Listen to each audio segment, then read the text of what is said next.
Each offering is put in the same position as when the body was first placed in the tomb.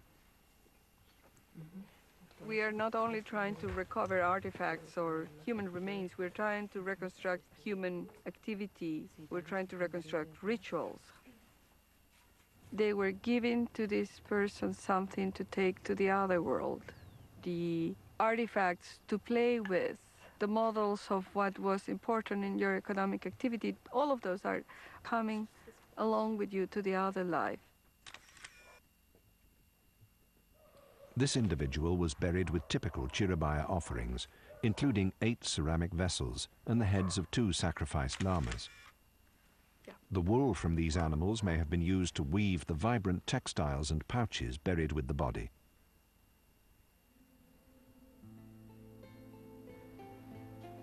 The Chiribaya not only had fine clothing, fantastic hats have also been found in some of the tombs, adorned with feathers from tropical birds that may have come from the Amazon rainforests almost 500 kilometers away.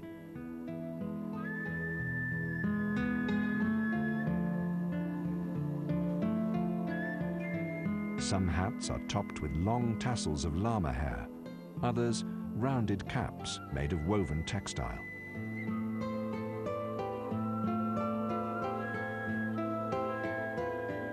Offerings of food are common in many burials.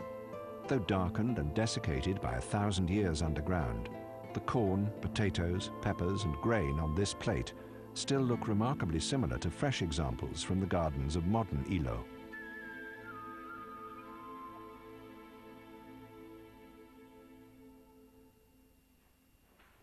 Although the desert is very effective, not every Chiribaya body survived as a mummy.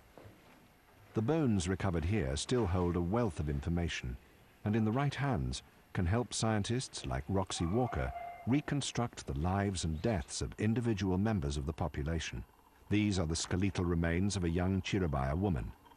She probably wasn't buried immediately after death, so her body could have been vulnerable to decay. Or perhaps some kind of dampness invaded her tomb, preventing the process of mummification. Reconfiguring her bones anatomically takes several hours.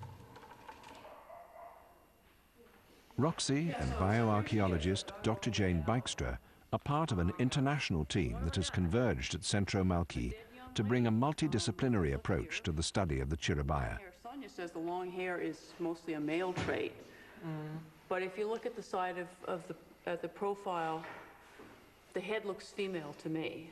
And what about the pelvis? Pelvis is absolutely female. This particular part of the bone that we call an epiphysis is not fused. It's formed, it's ossified, but this line here suggests she was between 18 and 21 years of age. So all her age indicators are pretty consistent. She was in her late teens when she died. Have any idea what she died of? My guess, if I had to look at this and guess, is that it's tuberculosis that's very active, that's come in from the respiratory system.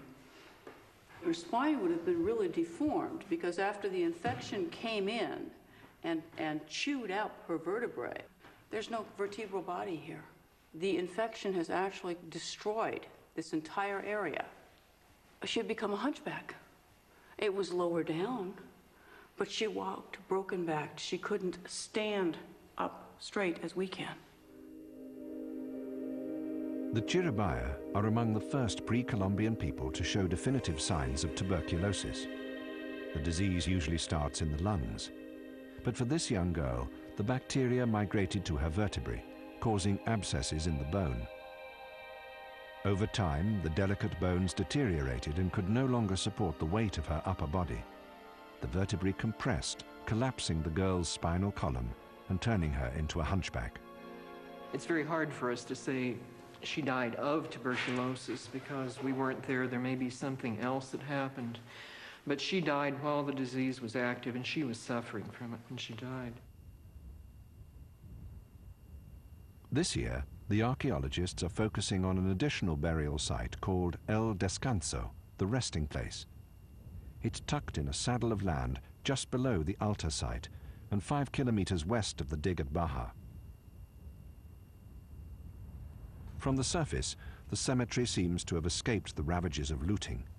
It was discovered when ground was surveyed for a water pipe by the nearby town of Ilo. the archaeologists realized that more than sand covered this hillside when bulldozers unearthed human bones. The Centro Malqui team succeeded in diverting the pipeline. Now they hope to excavate before word of the new site spreads to looters. El último punto. Párate en el último punto. Gerardo Carpio and his team survey the area. Their measurements place the site within the context of existing maps and give them specific points of reference from which to